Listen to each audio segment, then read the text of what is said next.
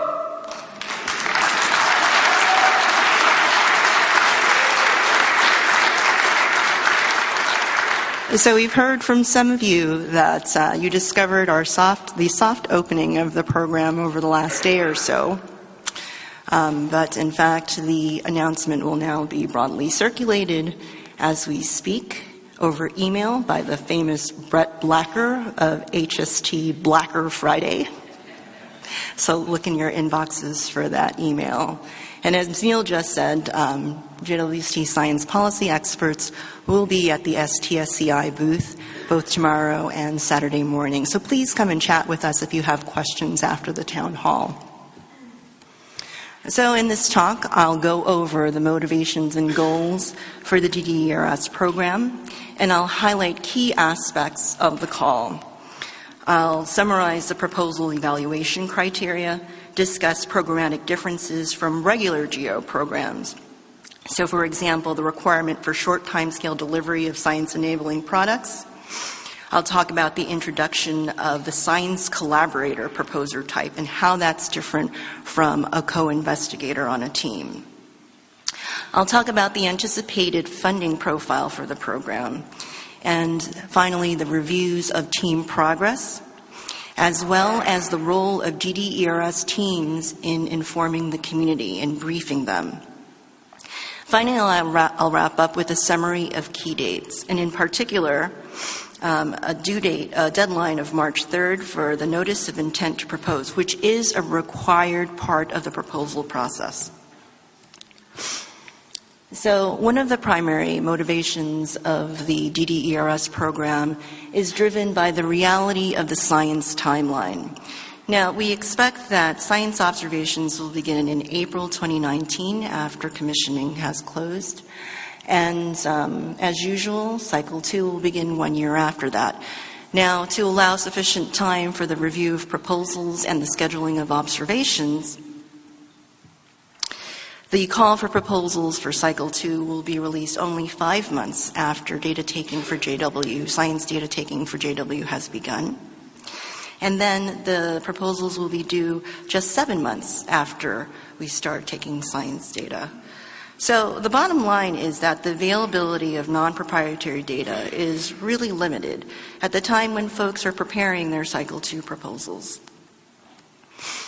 The JWST Advisory Committee recognized this early on, and in 2010, they first recommended the concept for what has become the Director's Discretionary Early Release Science Program.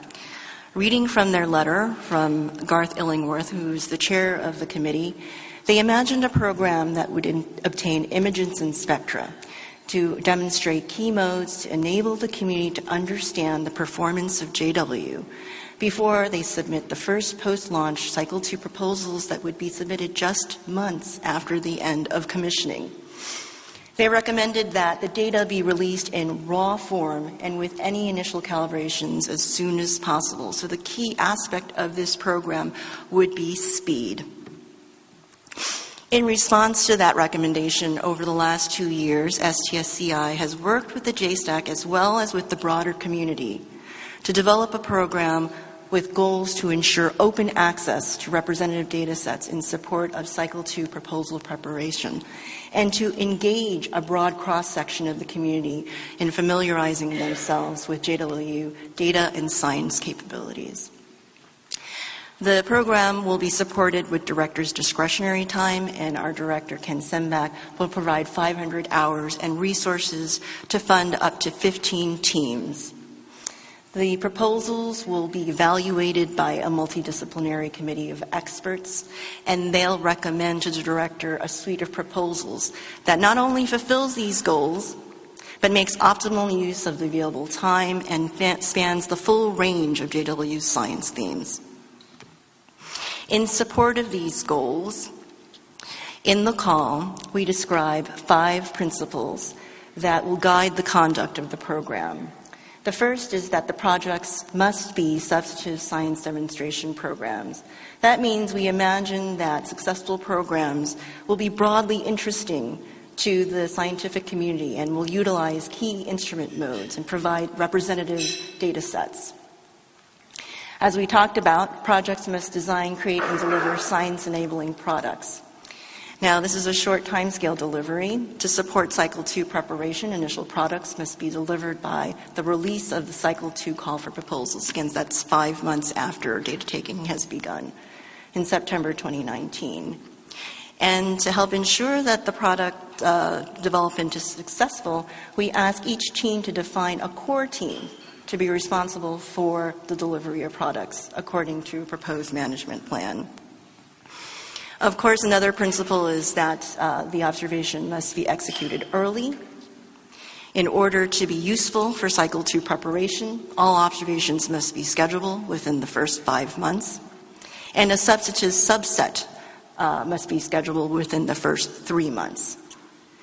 Now, to accommodate possible changes to the start of science observations, we also ask that target lists be generic and flexible to accommodate those changes. Of course, data will have no proprietary time. And last but not least, I am proud to be part of an institution that recognizes and supports the benefits of having a diverse and inclusive scientific teams to be involved in the formulation of ERS proposals. And it is important for the practical fulfillment of the goals because programs with diverse representation will ensure that investigations will be of broad interest. And then finally, broad involvement facilitates the dissemination of expertise through a more extensive network and promotes equitable participation in JWST scientific discovery. We all know, and have realized particularly over the past year, that our networks, even in this age of social media, determines the information that we know and have access to. Evaluation criteria. These are the 5 evaluation criteria, and all must be taken in the context of the proposal to achieve the goals I just talked about. The first is the extent to which the project will improve community understanding of JWST. You are teachers to the community of JWST capabilities. The second is effectiveness in providing those deliverables, which include quantitative data-related measurements to support Cycle 2 proposals, and the extent to which those products will be developed not only for supporting Cycle 2 preparation, but to enrich the overall scientific return of the mission. We will evaluate based on the credibility of the management plan for achieving the goals, in particular the delivery of those products, and of course the overall scientific merit of the program. Now, I'd like to highlight a few key differences from standard GO programs. And again, we come back to this short timescale delivery of science-enabling products. Now, what does this term, science-enabling products, mean? Well, it's defined broadly. It can include, but are not limited to, higher-level data products, which are traditionally thought of as a kind of deliverable. They must be improved beyond the standard products from the STSEI pipeline. Software tools, documentation, or other resources, not limited by our imaginations, but hopefully broadened by your imaginations, that demonstrate JWST scientific capabilities and facilitate community science. It's worth pointing out that science results are by themselves not science-enabling products. You must include quantitative data-related measurements. And given the short time scales, the proposers should take a broad but realistic view in determining or proposing what kind of products you will deliver. Another difference is this introduction of the science collaborator proposer type. Of course, we're familiar with the PI and the co-Is, and this is what we're defining as the core team. The core team with the specific responsibility to develop and deliver those products and carry out key selected aspects of the science investigations. So what are science collaborators? Science collaborators are folks that are invited to the proposal and really help contribute to the formulation of the observations and the broadening of the science applications of the observations. They can participate in these core team activities, but they have no formal obligations to contribute to the product development or delivery. Another key aspect is that they're not funded directly through DDRS. But, as Neil said, DDRS data will be open for archival research proposals beginning in Cycle 1. And so the ideas you bring to the table for the DDRS proposal can be funded through EAR in Cycle 1. Funding. Now, it's a little bit different here in the sense that funding will be provided for the primary purpose of the development of these products we just talked about. And what's required are, again, deliverables that will support the preparation of Cycle 2 proposals. Optional is an extension of the development of these kinds of products, again, to enrich the overall scientific mission of JWST and delivered within 1 year of the observations, of the final observations that are taken for your ERS program. And of course, funding will be provided for selected science, the selected science enabled by your observations. Now, again, the full suite of data will be open to the entire community. There's no proprietary period, so anyone with ideas on how to use the data for science can propose through the Cycle 1 AR program. We anticipate providing $5 million for the program, and funding is expected to begin next year, October 2018, so that you have 6 months of preparatory time to allow you to organize your processing and data analysis pipelines so that you're ready to go when the data come down.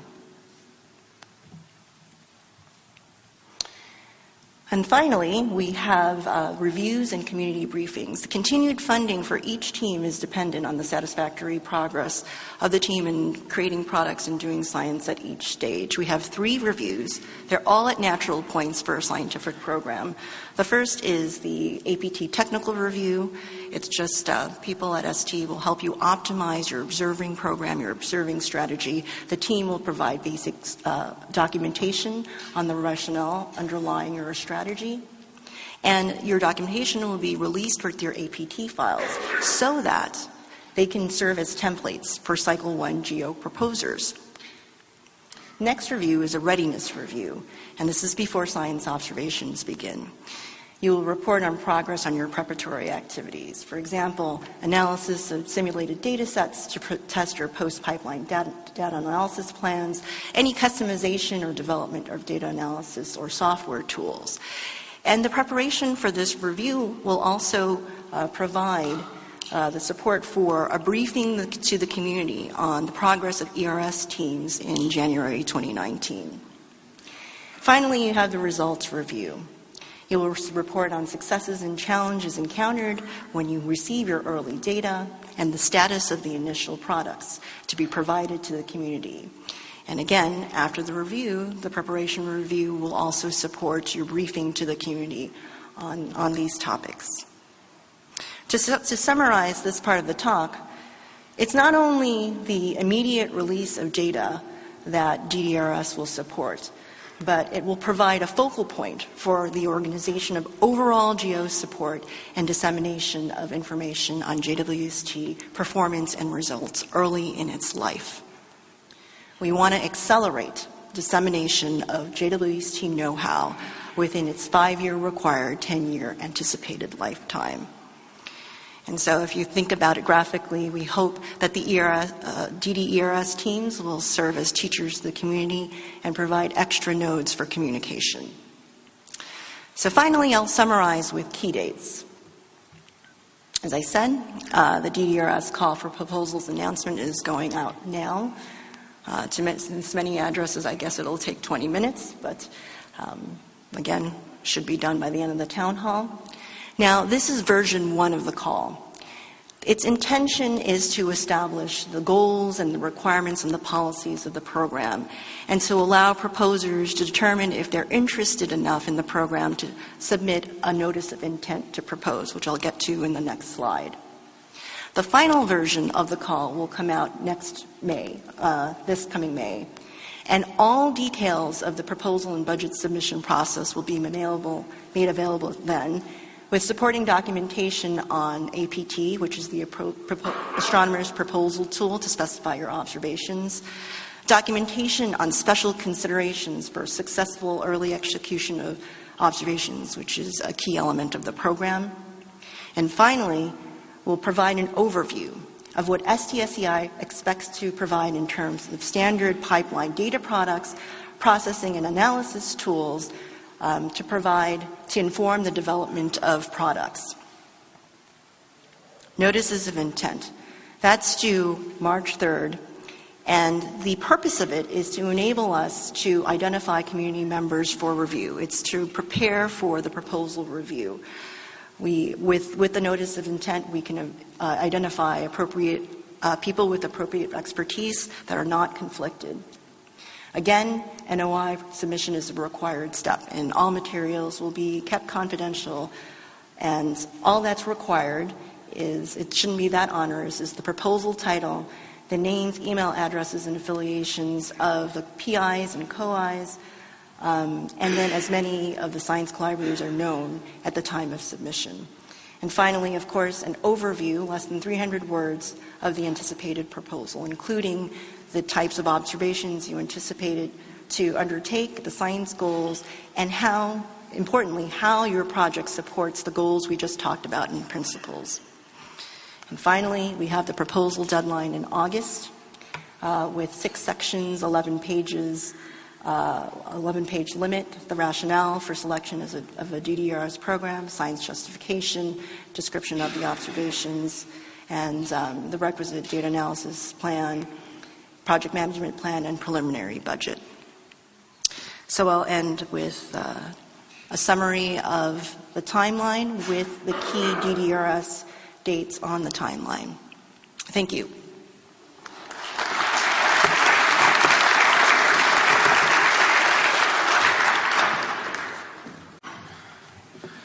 All right, many thanks to Eric and Neil and Janice for these comprehensive summaries. I'd also like to extend a really special thanks to Northrop Grumman for catering. They've graciously sponsored the food and drinks that we all enjoy.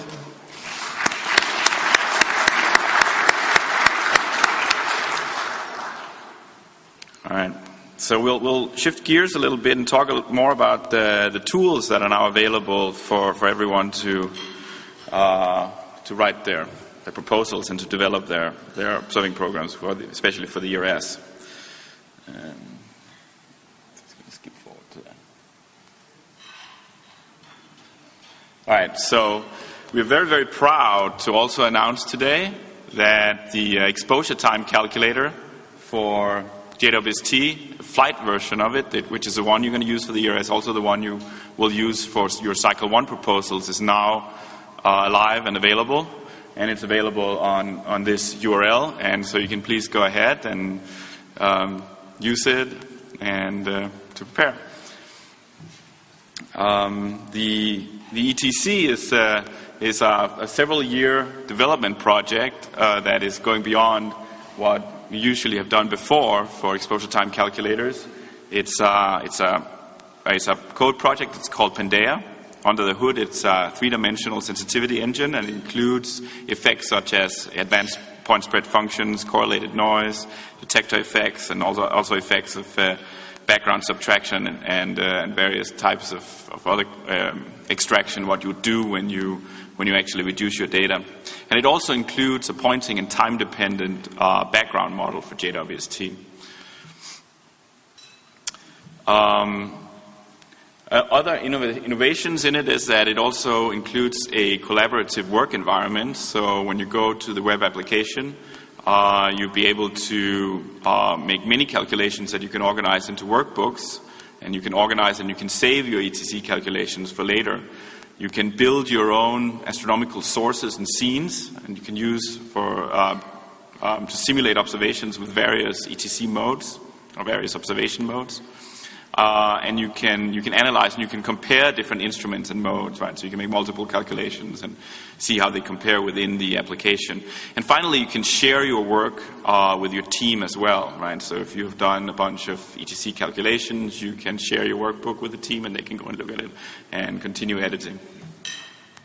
The exposure time calculator has been validated to independent models provided by the instrument teams. So we are pretty confident in the numbers that they give approximate the best knowledge about JWST performance, including sensitivities, brightness limits, and so on. And finally, for those of you who are more inclined to do more advanced studies with the exposure time calculator, the engine of the exposure time calculator is also available now, and you can install it directly with pip install if you are familiar with Python. And you can access it also, including documentation at that link below there. And so this is something you might do if you want to do extensive parameter explorations of JWST performance.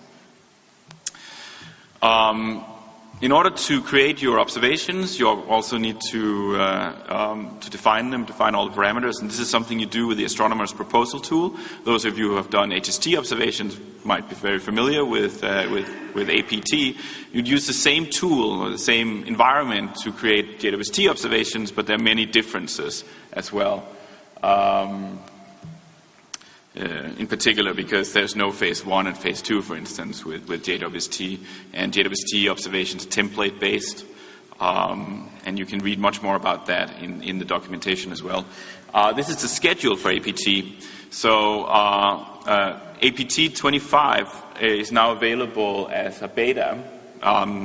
So what does that mean? So APT 25 is the version of APT that you're supposed to use for your preparation of the ERS Notice of Intent. It's also the one that guaranteed time observers are to use for their target selection. The beta is available now. The final official version will be available on January 26th. After that, there will be a new release called 25.1, which is the one you can use to prepare your final DDERS proposal submission for the August deadline. That mode will include, which is not there right now, it will include one extra parallel mode. In that version, the overhead model will also be frozen, in particular for the APT 25.2 release, which is the one that you should use for your GO Cycle 1 proposals. So how do you find JWST within APT? Instead of making a new HST proposal, you simply make a new JWST proposal and you will have access to all the JWST environments.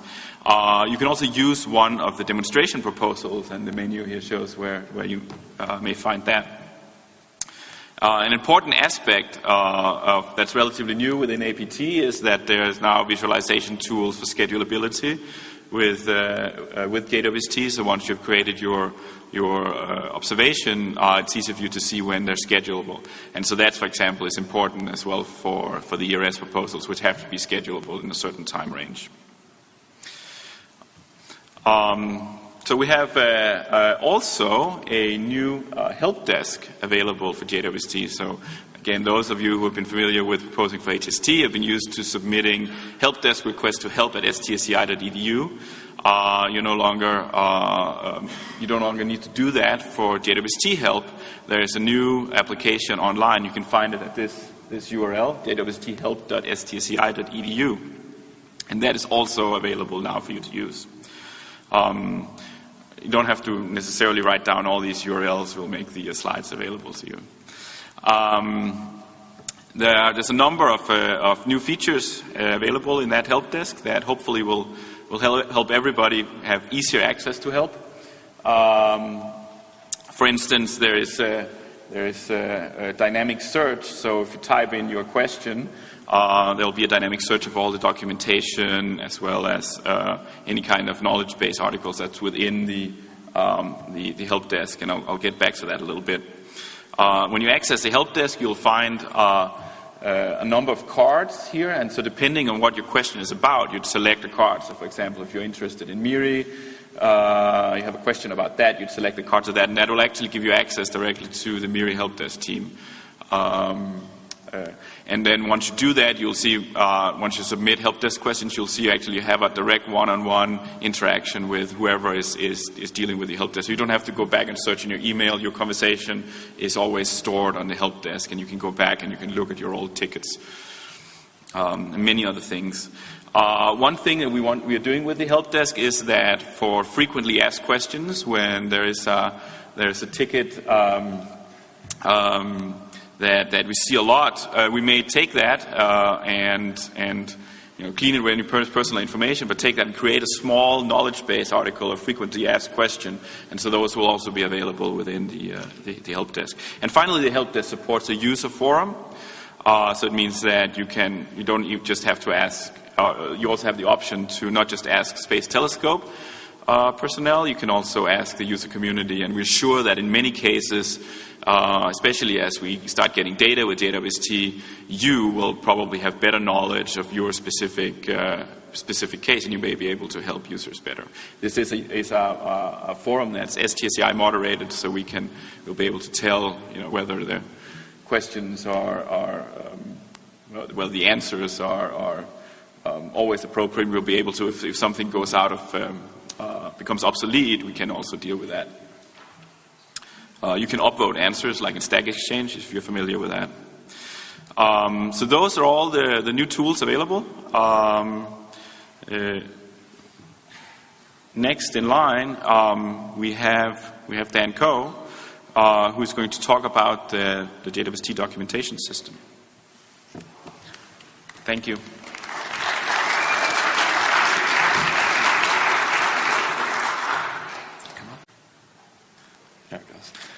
All right, thank you, everybody. This is the idea behind our new documentation. It'll be quick and easy, and you'll learn everything about JWST. Credit for this slide goes to Jennifer Lotz. She's been the lead of our documentation over the past, year or more. And this, I can also announce that JDocs, as we call it, is now live as well at that URL at the top there. And it actually works pretty well on your phones. You're welcome to give it a try. So this is the new modern user-friendly documentation we've been developing. And it's been led by Jennifer Lotz. She's about to take a well-deserved sabbatical, so Ori Fox and I will be taking the lead. Shireen Gonzaga is our technical editor, and we've had many authors for all the different pages. And also with many key contributions also from the instrument teams and official NASA reviews of all the pages by Jane Rigby, very heroically. So this is the idea. These are the old handbooks for Hubble, and the new JWST handbooks look like this. They're more like Wikipedia and less like a 200-page PDF that you have to go through.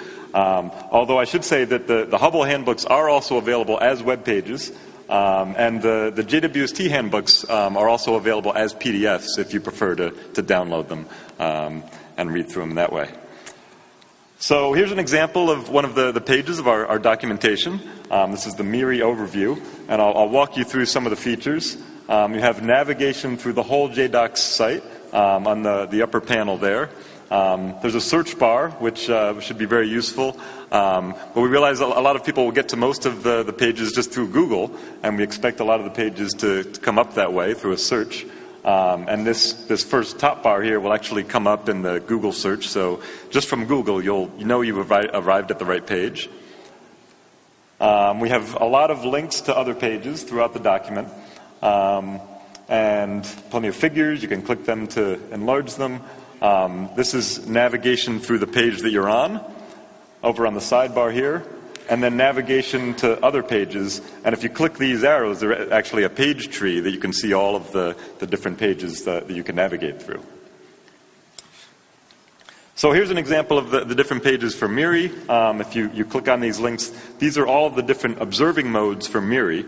This is the mid-infrared instrument. So you have imaging and spectroscopy, and so all the different modes have their overview pages where you can learn about these different observing modes that are new for JWST. And so these are now written for every instrument on JWST, so you can begin learning about all the different capabilities that we'll have for you.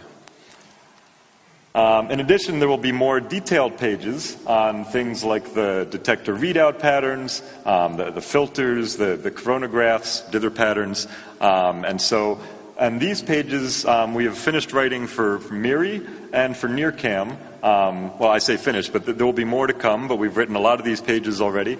For NIRIS and NIRSpec, they have the overview pages out, and the more detailed pages are forthcoming, I think later this month.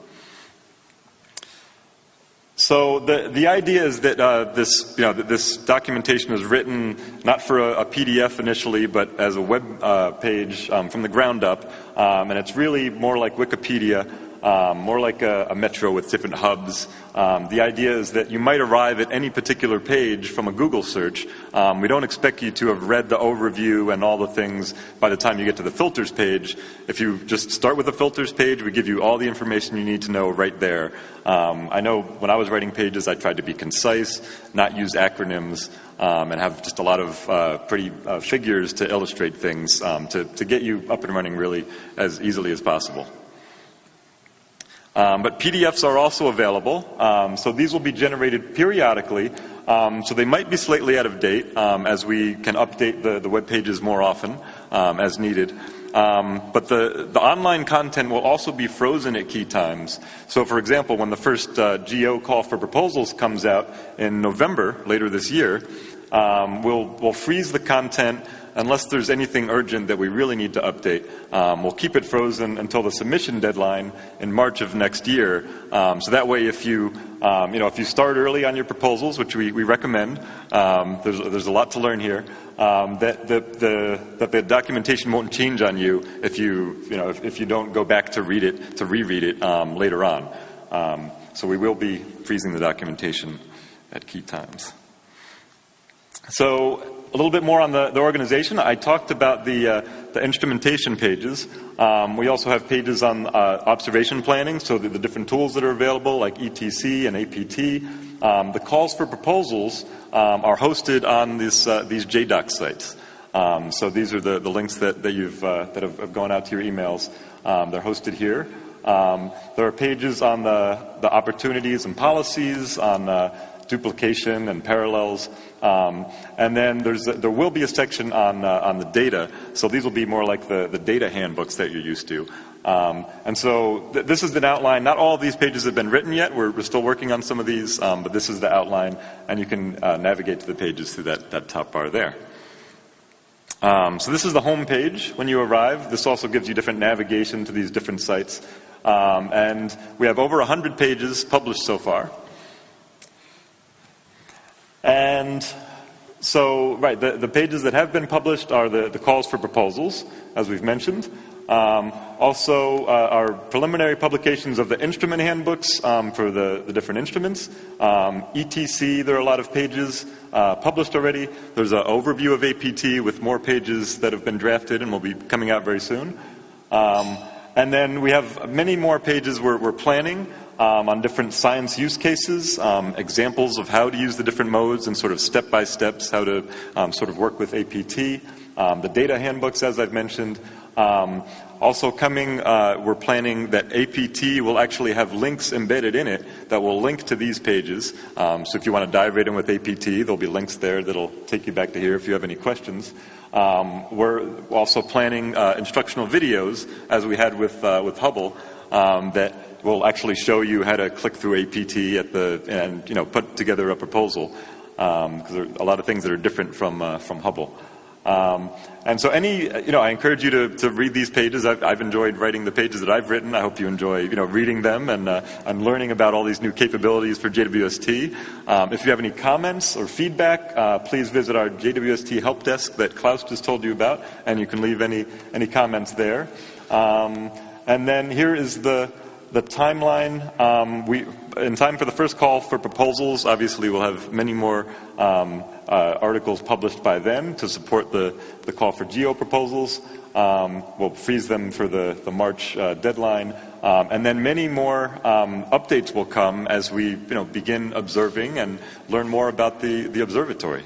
And that's it. Great. Thank you.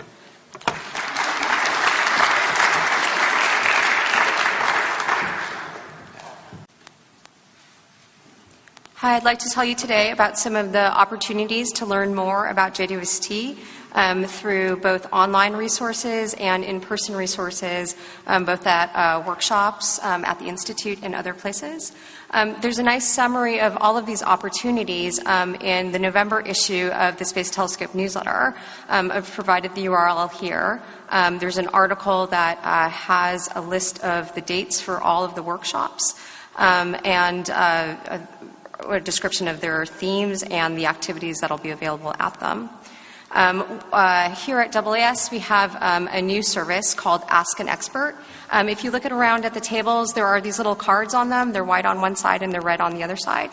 This is an advertisement, and Ask an Expert for this service, it acts a lot like the Genius Bar for the Apple Store.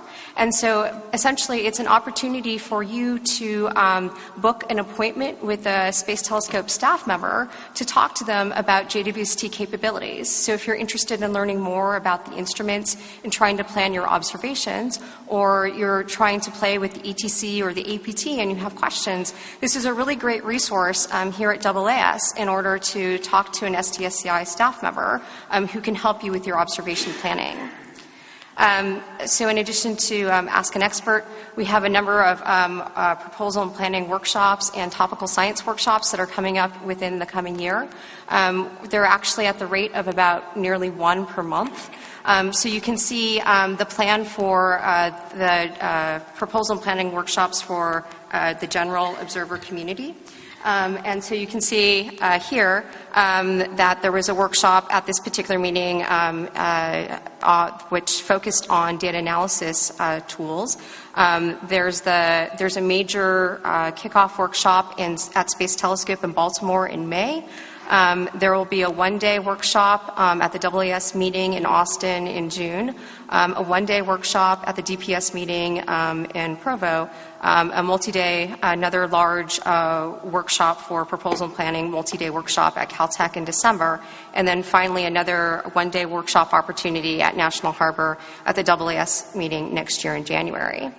To give you an idea of what the agenda looks like for one of the longer proposal and planning workshops, such as the one at Space Telescope or at Caltech, it will be a multi-day workshop. It'll focus on a number of different things to try and get you prepared to submit your proposals.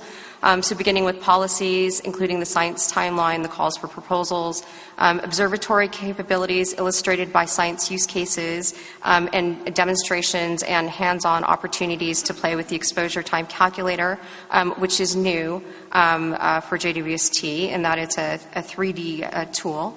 The target visibility tools and the JWST Astronomer's proposal tool. If there's time, we'll also try to give some introduction to the JWST pipeline, which is quite well developed, and the data analysis tools.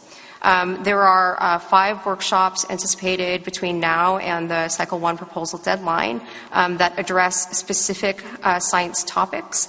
So you can see later this month there's a star formation in nearby galaxies workshop that's being held at Caltech. A transiting exoplanet science workshop to be held at Space Telescope in July, a spectral diagnostics to explore the cosmic dawn workshop in the midsummer, a disks workshop in October, and a solar system workshop in November. Most of these are located at Space Telescope in Baltimore. I wanted to also point out that all of these events will be live streamed, recorded, and also archived on the web. And we actually have some educational opportunities that are already available online now. So I just wanted to give you an example for one of these. This is the JWST Community Lecture Series. So this is a series of 1-hour lectures focusing on particular aspects of JWST. Currently, the lectures run every other week.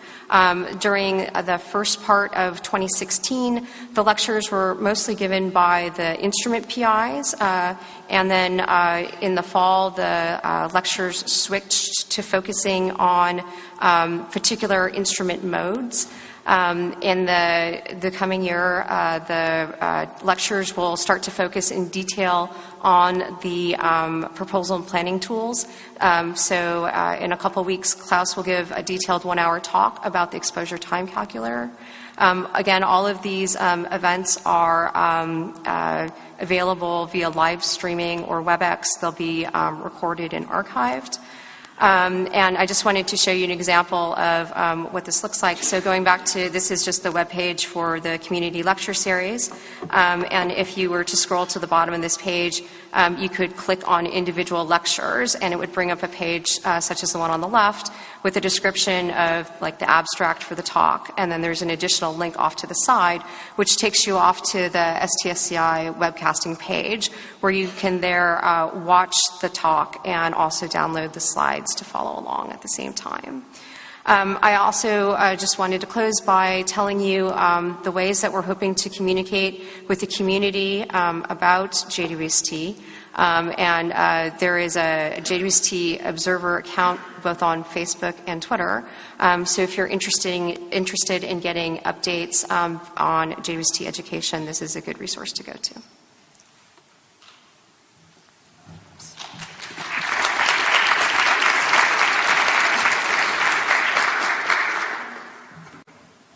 All right.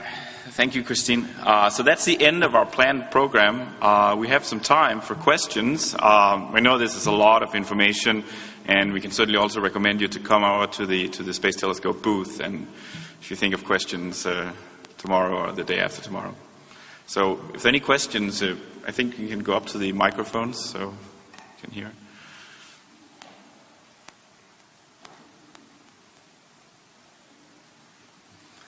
Hi, so I have a quick question regarding one of the statements from Janice's presentation about the diversity statement, which I think is really great, and I'm glad to see that. And I'm wondering if anybody could expand on how the proposal process and the review process will encourage or incentivize diversity beyond just kind of saying that it's a good thing, which is important, and also related how the JWST proposal process will mitigate the biases that were identified in the HST review processes last year. Yeah, I think that's a really good question, and I'm not sure I'm necessarily going to have a good answer. In terms of mitigating the biases, I think we're seeing something that's embedded within the community that may not be. It's not a simple fix to the review process. In terms of how diversity factors into the early release science program, it's not a formal evaluation criterion. But we're saying this is something we think is important. We think it's important for the community. There are 15 proposals that will be accepted for early release science. They're going to have to cover a wide range of science topics. They're going to have to be producing observations and results that are useful to different sections of the community.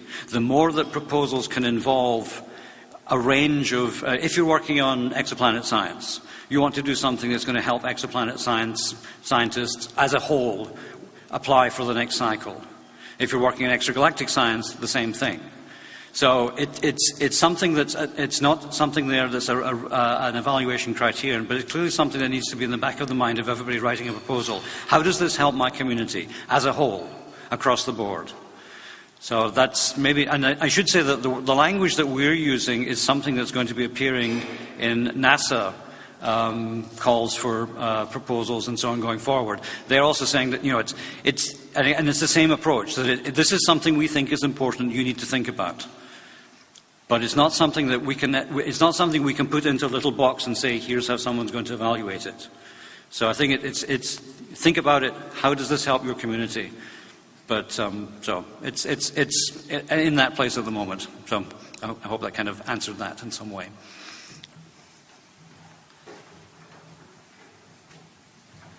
Other questions?